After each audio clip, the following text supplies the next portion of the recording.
रुक करेंगे। इस बीच आ रही है एक बड़ी खबर की और बड़ी जानकारी इस बीच आ रही है, वो आपको बता दें शिमला से, जहां पर बीजेपी चुनाव सह प्रभारी का कांग्रेस परिवार, इस वक्त की बड़ी खबर आपको यहां पर बता रहे हैं। कांग्रेस का संगठन कमजोर, देवेंद्र सिंह राणा का यह बयान इस बीच आया है सामने। तो कांग्रेस है तो रेत का घर, कांग्रेस हो गई धराशायी। इस वक्त की बड़ी खबर आपको बता रहे हैं हिमाचल से, जहां पर बीजेपी का आना लगभग तय है, इस बात का जिक्र यहां पर किया है। तो सभी बागियों को जल्द मना लिया जाएगा, ये भी इस बीच कहा जा रहा है। तो बीजेपी चुनाव सह प्रभारी का कांग्रेस पर वार, जी हाँ, कांग्रेस पर वार यहां पर किया सह प्रभारी ने। कांग्रेस का संगठन कमजोर है, देवेंद्र सिंह राणा का यह बड़ा बयान। इस बीच कांग्रेस है रेत का घर, कांग्रेस धराशायी हो गई है। बीजेपी का आना लगभग तय है, सभी बागियों को जल्द मना लिया जाएगा, इस बात का जिक्र किया गया है। तो बड़ी खबर, बीजेपी चुनाव सह प्रभारी का ये बड़ा बयान। बीजेपी चुनाव सह प्रभारी देवेंद्र सिंह राणा ने यह बयान दिया है। कांग्रेस है रेत का घर, तो कांग्रेस धराशायी हो गई है। रेत का घर कांग्रेस को बताया है, बीजेपी का आना लगभग तय है। तो सभी बागियों को जल्द मना लिया जाएगा, इस बात का जिक्र भी किया गया है।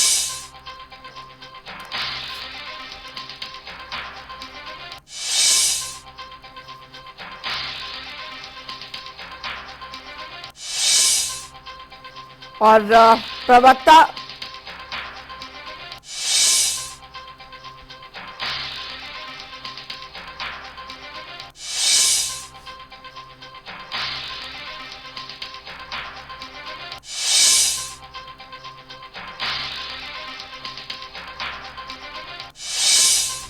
तो बता दें आपको इस वक्त की बड़ी खबर, कांग्रेस संगठन कमजोर, देवेंद्र सिंह राणा का यह बड़ा बयान। विधानसभा चुनावों को देखते हुए अब लगातार इस तरीके की बयानबाजियां जो है वो यहां पर लगातार हो रही हैं। तो बीजेपी का आना लगभग तय है, ये कहना है बीजेपी चुनाव सह प्रभारी का।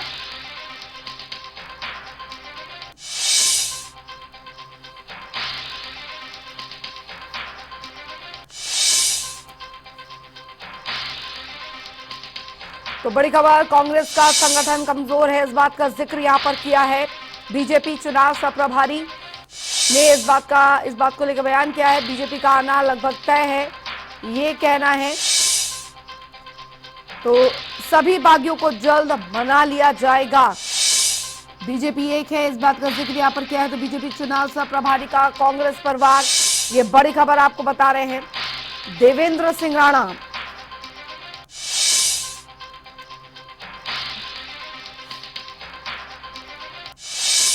का ये बयान कि कांग्रेस रेत का टीला है और वो जह गया है, इस बात का जिक्र किया है बीजेपी चुनाव सह प्रभारी देवेंद्र सिंह राणा ने। तो बड़ी खबर आपको बता दें, बीजेपी चुनाव सह प्रभारी देवेंद्र सिंह राणा का ये बयान, और कांग्रेस पर उन्होंने निशाना साधा है। कांग्रेस का संगठन कमजोर है। डॉक्टर मनमोहन सिंह जी बहुत एक लायक और काबिल आदमी हैं और एक माने जाने इकोनॉमिस्ट हैं, लेकिन खड़गे जी जो हैं वो सिर्फ भरत का रोल करने आए हैं। रामायण में होता है भरत का रोल, वो उसी खाली में छुड़ाओं को पकड़ के बैठने के लिए आए कि 2-4 दिन बैठो फिर वापस लाना है, क्योंकि सेंस ऑफ एंटाइटलमेंट है उनको, यही है कि यही है, बस और कोई नहीं हो सकता। And India has rejected that sense of entitlement and परिवारवाद। रामचंद्र राम नहीं, अगर आप रामचंद्र राहुल जी को बनाएंगे तो फिर राम राज्य की डेफिनेशन ही बदल जाएगी। मुझे इस बात की बड़ी खुशी हो रही है कि सर्वेस के आधार पे और जो ग्राउंड की स्थिति है, जमीनी सतह पे जो हालात हैं, सियासी हालात हैं, उनको समझने के बाद, उनका पूरा एक एनालिसिस करने के बाद हमें ये यकीन हो गया है कि रिवाज बदलेगा।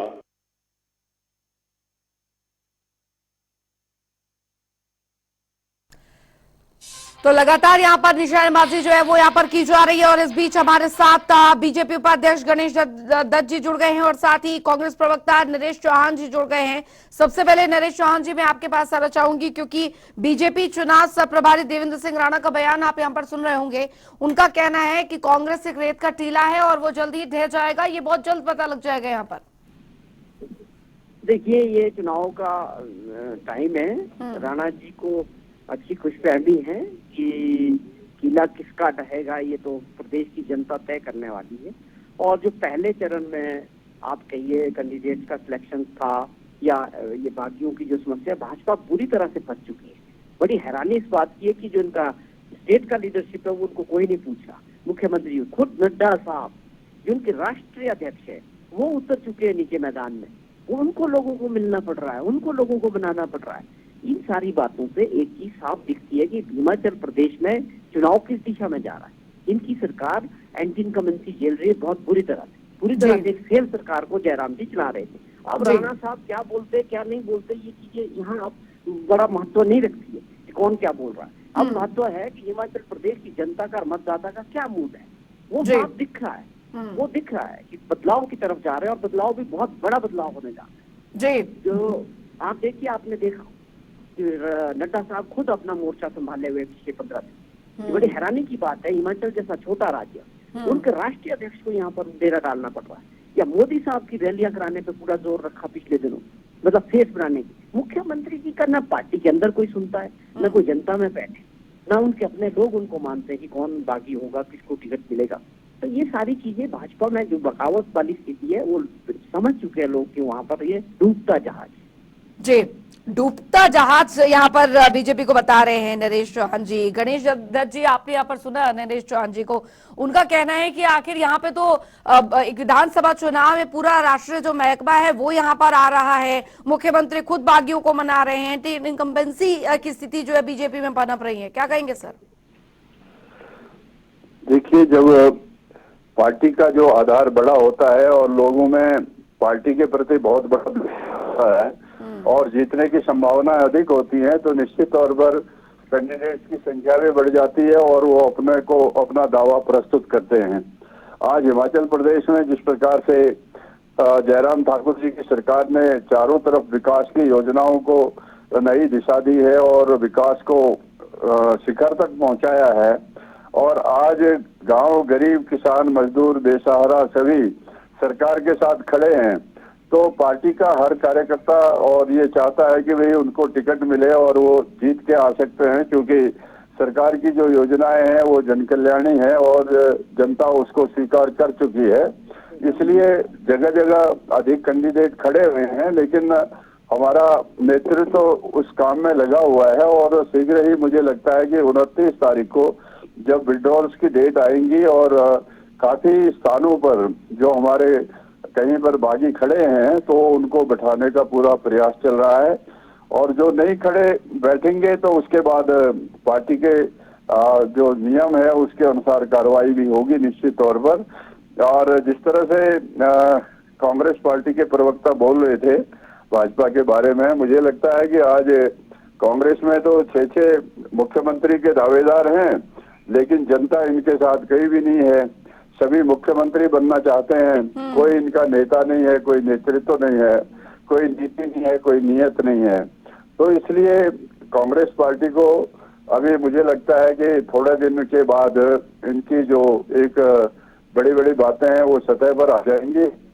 हिमाचल प्रदेश में भारतीय जनता पार्टी की सरकार पुनः बनेगी और जयराम ठाकुर जी के नेतृत्व में जिस सरकार ने एक रात दिन काम किया है, चाहे कोविड का काल हो, चाहे गरीब लोगों को अन्न बांटने का काम हो, चाहे स्वास्थ्य की सुविधाएं देने का काम हो, चाहे ओल्ड एज पेंशन का काम हो, और जितने भी स्कीमें हैं ये सब जनता के हित में और जन कल्याणी योजनाएं जो है हिमाचल प्रदेश की सरकार ने बनाई हैं, तो उसका फल हमको जरूर मिलेगा, मुझे ये कहना। बिल्कुल। और विधानसभा चुनाव है, इसको लेकर एक सवाल यहाँ पर और पूछा है नरेश चौहान जी ने कि जेपी नड्डा जी बीजेपी के राष्ट्रीय अध्यक्ष जो हैं, उन्हें बार बार यहाँ पर आकर चुनावी प्रचार का जिम्मा जो है वो संभालना पड़ रहा है। अब इस पर क्या कहेंगे सर?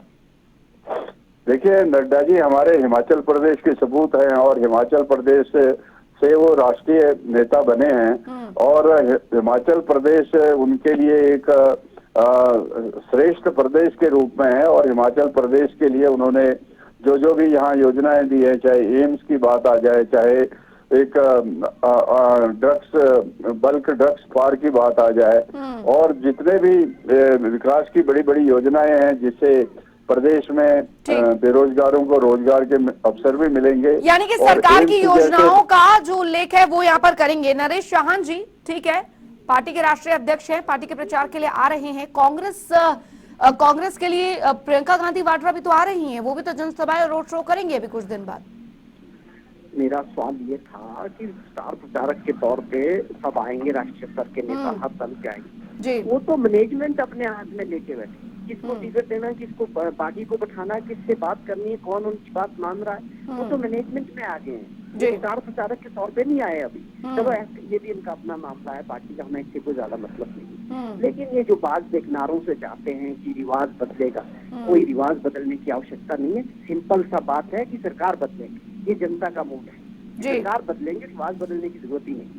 सवाल ये है कि आपने एक गवर्नेंस था नहीं, आपकी लीडरशिप एस्टेब्लिश नहीं हो सकी। आज धूमल परिवार के अंदर क्या चल रहा है? आज भाजपा ने जिस तरह से टिकट बांटने का काम किया, काटने का, किसी की नहीं सुनेंगे।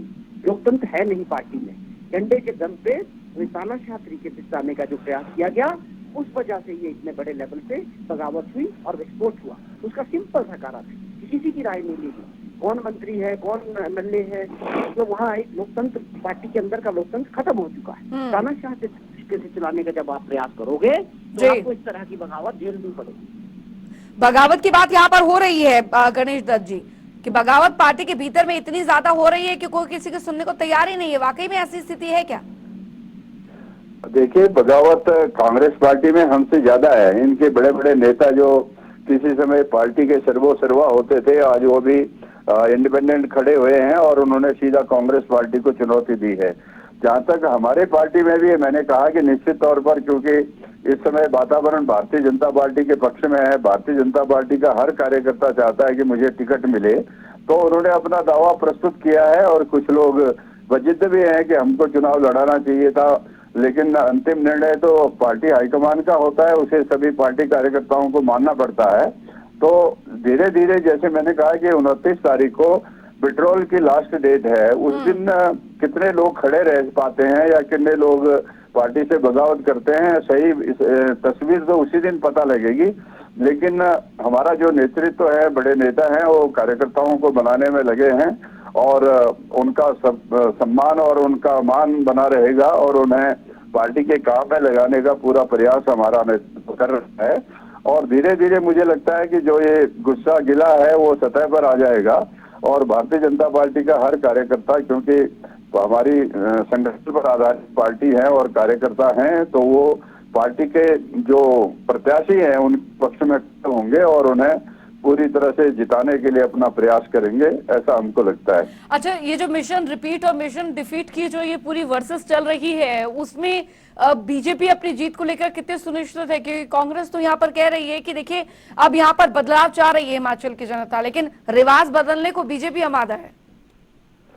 अब देखिए, अगर नेतृत्व जिस पर हमें गर्व है उसके प्रति आज प्रदेश का पूरा जनमानस जो है ना खड़ा है। और मिशन रिपीट जिसको हमने कहा कि बार बार सत्ता नहीं, इस बार रिवाज बदलेगा और सत्ता को बार बार कभी कांग्रेस कभी को बीजेपी को बदलने का जो एक सिलसिला जो है बंद होगा।